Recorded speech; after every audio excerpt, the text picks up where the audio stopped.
안녕하십니까. 11월 17일 금요일 모닝브리핑입니다. 미국 증시가 이틀째 쉬어가는 모습이죠. 먼저 핀비지닷컴 통해서 보도록 하겠습니다. 다우지수가 마이너스 47.74포인트 하락. 자, 나스닥 지수는 8월 1일 이후에 최고치를 보이고 있습니다. 9.84포인트 강보합 마감했고요. S&P 500 지수도 5포인트 상승 마감했습니다. 반면에 이 중소형주들로 이루어진 러셀 2000 지수는 무려 1.5%나 급락을 했습니다. 자, 준비한 내용 보면서 잠깐 말씀드릴까요? 쭉 좀 보시죠. 일단 미국 언론에서는 소비자 지출이 둔화가 되고 이 국제 유가가 4개월 만에 최저치를 기록하면서 3대 지수가 혼조세를 보였다. 이런 얘기를 하고 있습니다. 연말까지는 변동성이 좀 계속 될 것이다. 라는 이런 얘기도 좀 있고요. 자, 여튼간에 이제 미국 증시가 이틀째 좀 쉬어가고 있는 모습인데, 차트상에서는 이런 모습입니다. 먼저 VIX는 오늘 소폭 상승했네요. 0.35포인트 상승했고요. 그 다음에 지수를 보시죠. 일단 나스닥 지수입니다. 거의 강보합이란 표현도 적절하지 않습니다만, 보합, 일단 플러스인데, 일단 모양은 양봉이네요. 양봉. 오늘 약세 출발해서 끌어올려준 거죠. 그동안 이제 상승에 대한 어떤 관성이 작용하고 있다 볼 수 있겠습니다만, 이제 치고 올라가기에는 좀 부담스러운, 지수가 이제 치고 올라가기에는 좀 부담스러운 수준에 좀 이르지 않았냐. 자, S&P 500 지수도 보시죠. 양봉입니다. 시가가 낮게 출발해서 양봉 흐름을 보였습니다. 이 기준에서는 이제 우리 관점에서 봤을 때는 이제 5일 이동평선을 지켜주냐, 깨뜨리냐, 혹은 이제 직전 고점을 돌파하냐, 아니면 밀려주냐, 단기 변곡점에 좀 이르려고 하는 그런 모습이라고 볼 수 있겠습니다. 자, NDF 원달러 환율은 1292원대로 밀려났네요. 1292원대로 밀려났습니다. 어제 환율 어제 1296.9원이었죠. 요거보다 조금 더 밀린 모습입니다. 이렇게 본다면 외국인들의 어떤 순매수가 오늘도 좀 이어질까요? 한번 장중에 한번 체크를 해보시자고요. 미국 국채금리 10년 물짜리 국채금리는 4.44 1.98. 일단 최근 이제 국채금리는 이제 고점을 쳤다 이렇게 봐야겠죠. 국채금리가 이렇게 내리면서 연준의 이제 추가 금리 인상 가능성은 희박해지면서 국채금리 하락에 지금 베팅을 하고 있는 거죠. 국제유가가 급락을 했습니다. 72점 배럴당 WTI 기준으로 배럴당 72.86달러까지 떨어졌습니다. 그건 5% 가까이 급락이죠. 유가는 올해 들어와서 올해 최고치 대비해서 한 20% 넘게 하락을 했죠. 어제 원유 재고의 어떤 급증, 이 소식이 오늘도 크게 좀 작용하는 것 같고요. 달러 인덱스는 104.31까지 밀려 있습니다. 그리고 이제 반도체 ETF는 강보합을 보였습니다. 거의 나스닥 지수하고 비슷한 모습이죠. 512.01달러를 기록을 했습니다. 쭉 여기까지 설명했고, 이 S&P 500 맵을 보자면요. 잠깐 이게 종가가 좀 틀리죠. 이 장 마감 전에 캡처한 흐름이라서 종가를 보면요. 애플이 0.77% 올랐습니다. 그다음에 마이크로소프트 이그나이트 컨퍼런스에서 마이크로소프트의 새로운 칩 두 개를 발표했죠. 엔비디아, AMD, 인텔 등 의존도를 좀 낮추기 위해서 사상 최고가 행진하고 있습니다. 엔비디아 어제 하락했다가 오늘은 강보합으로 마감했고요. 오늘 인텔이 이제 급등을 했죠.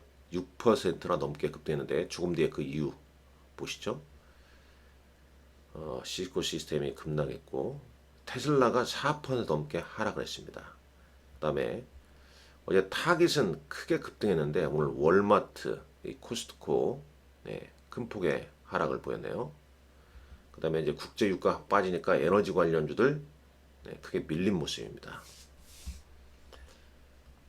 ETF 동향도 보시죠. ETF도 오늘은 이제 지수가 어느 정도 올라 있어서 변동성이 좀 적다 보니까 지수 관련 ETF나 레버리지 혹은 인버스 ETF도 크게 변동이 없음을 직접 확인할 수 있죠. 이 중소형주, 이 스몰캡 이 지수가 이제 크게 빠졌죠. 그러면서 레버리지 3배짜리 레버리지가 이제 4.6 지수 대비 3배 빠졌다는 얘기죠. 인버스는 지수 대비 3배 올랐고요. 에너지 관련 ETF 주가 하락 때문에 빠졌다. 이렇게 보시면 되겠습니다. 이 중국 관련 ETF도 빠졌네요. 자, 넘어가겠습니다. 월마트는 이제 오늘 8% 넘게 하락했는데 실적은 예상치를 상회했지만 연간 전망치를 좀 낮게 예상보다 좀 낮추면서 하락을 했습니다. 자, 보시죠.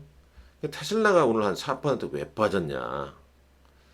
쭉 좀 찾아봐도 이런 이유, 그러니까 뭐 또 단기 상승도 있었겠지만 광저우 모터쇼에서 이 테슬라의 라이벌사인 BYD가 신형 전기 SUV를 공개했다는 소식입니다. 모델 Y와 직접적인 어떤 경쟁을 벌일 가능성이 높다. 그런 기사가 있었고 스페이스X의 스타쉽 로켓의 어떤 두 번째 발사가 하루 미뤄졌죠. 토요일 날로 연기됐다는 소식. 그리고 이제 일론 머스크가 에이펙 CEO 서밋에서 연사로 더 이상 나타나지 않는다. 연사로서 이제 그의 이름이 좀 삭제됐습니다. 그 삭제 이유는 명확하게 좀 알려지지는 않고 있는데요. 최근 트윗, 그러니까 X죠. X에서 그가 쓴 어떤 발언이 문제가 된 거 아니냐. 이런 얘기가 좀 있네요. 자, 미주 증권사가 인텔 목표가를 상향 조정했습니다. 인텔 등급을 이제 중립에서 매수로 상향 조정했고 목표가를 37달러에서 50달러로 올려놨습니다. 자, 인텔 한번 잠깐 보시죠. 인텔이 주가가 지금 얼마인가요? 43.34달러죠. 이 소식 때문에 이제 인텔 주가가 올랐다 이렇게 보시면 되겠습니다. 2024년 인텔의 컴퓨팅과 이 데이터 센터에 대한 제품 로드맵이 경쟁사를 능가하면서 긍정적인 상승세를 보일 것이다 라는 얘기를 미주증권에서 얘기했고요. 자, 아마존이 현대차와 함께 온라인에서 차를 판매한다고 합니다. 그러니까 아마존이 이제 현대차 파트너십을 통해서 자동차 소매 부분에 좀 진출한다. 그러니까 온라인에서 이제 현대차를 판매할 계획이죠. 아마존 웹사이트에서 현대차를 구매한 후에 딜러에게서 차량을 인수받는 거 이런 시스템하고 현대차는 이제 클라우드 제공업체로 AWS를 선정했다고 합니다. 자, 국제유가는 뭐 올해 고점 대비 20% 하락했다는 소식이죠. 이런 부분이 이제 시장이 좀 작용했고, 자, 국내 증시 한번 가볼까요? 국내 증시. 자, 국내 증시는 뭐 어제 이제 이미 뭐 예상하지 않았습니까? 미국 지수 자체가 음봉형 석별에 따라서 좀 혼조세를 좀 보였기 때문에 국내 증시도 좀 방향성 없이 좀 등락을 좀 거듭한 거죠. 그리고 뭐 소비자 물가 지수, 그다음에 소매 판매, 미중 정상회담, 최근 어떤 기대했던 이벤트가 다 노출됐지 않습니까? 그러면서 보합세에 좀 머물렀다. 코스피 지수는 2488포인트. 코스닥도 역시 차트가 이렇죠. 뭐 오른 것도 없습니다.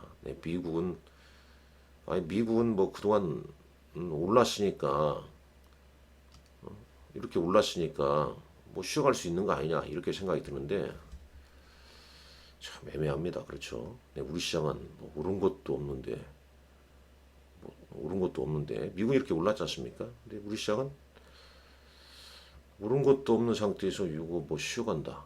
참. 그래도 코스피는 올랐죠. 네, 지수상으로는 2,500까지 갔으니까.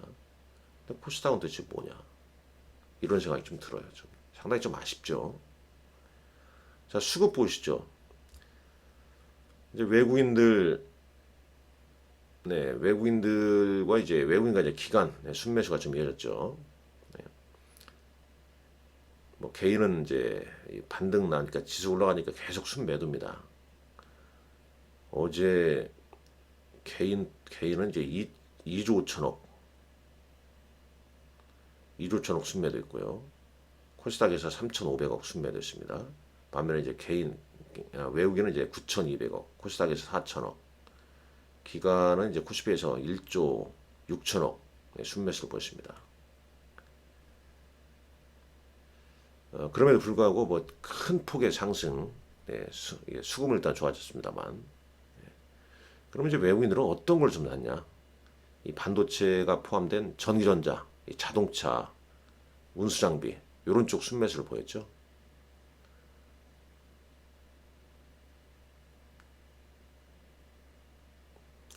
자, 요게 지금 제가 11월 14일로 잘못 적어놨습니다. 잠깐만 기다리십시오. 자, 요걸로 바꿔야겠죠. 일단 외국인 어제 이제 개인과 기관 순매도 보였고요. 그 다음에 이제 코스피에서는 이제 외국인이 4,500억 순매수를 보였습니다. 정정합니다, 여러분들.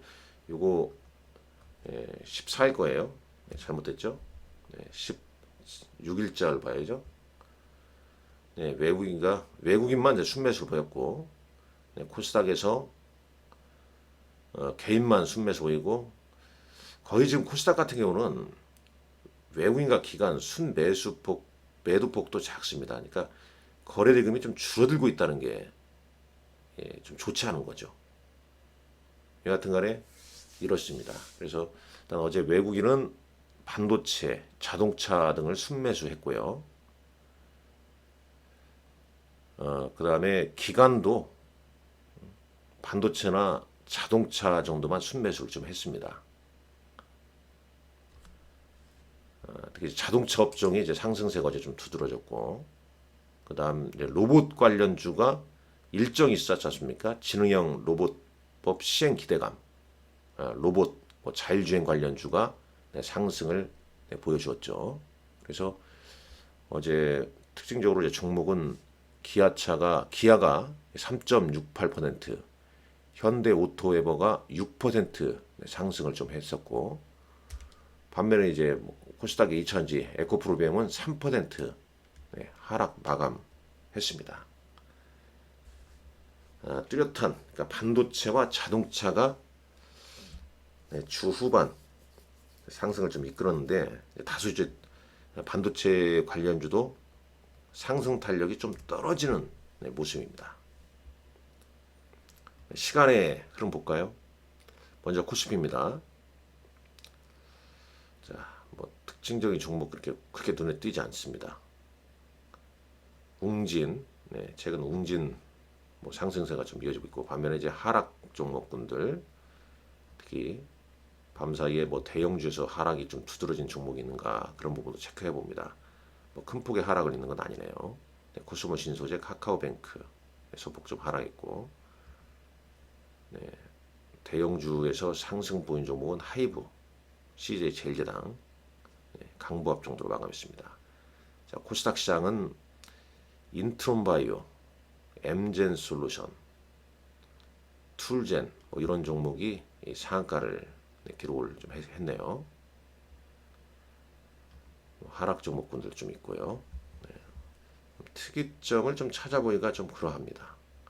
어제랑 특징주 보게 되면 웅진, 조금 전에 봤지만 이제 시간에서 조금 올랐습니다만, 이천지 업체 인수, 우선 협상 대상자 성정에 뭐 강세를 보였다는 소식 쭉 있네요.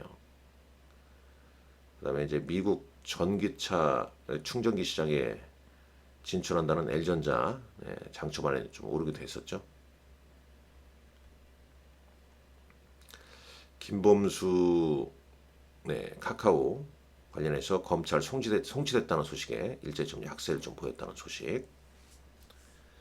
자, 외국인들 조금 전에 말씀드렸습니다만 반도체, 자동차를 순매수했다고 그랬죠. 삼성전자와 기아를 순매수했고 기관은 현대 오토에버, LG 이노텍을 순매수했습니다. 자, 코스닥 시장에서는 외국인은 위메이드, 셀트리온 헬스케어, 리노공업 등을 순매수했고요. 기관은 레인보우 로보틱스를 순매수했네요. 그러니까 어제 외국인 기관 코스닥 시장에서는 레인보우 로보틱스를 순매수했다. 이렇게 좀 보시면 되겠고요. 자, 오늘 일정 보시죠. 에코프로 머티리얼스라는 이 종목이 이제 코스피에 상장합니다. 공모가는 36,200원. 오늘 이제 미국 시간, 요건 이제 이제 미국 연방정부 셧다운 우려감은 좀 해소가 되고 있죠. 그리고 이제 어제 로봇 관련주가 이것 때문에 오른 거 아닙니까? 지능형 로봇 보급 촉진법. 오늘부터 시행한다는 소식에 이제 어제 오른 거죠. 그래서 로봇 관련주와 이 자율주행 관련주가 요것 때문에 좀 올랐다. 이렇게 보시면 되겠죠. 오늘 추가 상승할지 차익 매물 나올지 한번 좀 보셔야 할 것 같습니다. 그 다음에 이제 오늘 스페이스X 우주선 스타쉽 토요일 날 시험 비행 제시도 한다고 나오죠. 대략 이런 일정 정도 있습니다. 자, 이 다소 국내 증시가 원달러 환율은 하락하고 있으나 수급이 외국인 순매수를 했습니다만은 상대적으로 좀 코스닥은 좀 저조한 그런 모습입니다. 오늘도 여러분들 성공 투자하시고요. 화이팅 하시기 바랍니다. 감사합니다.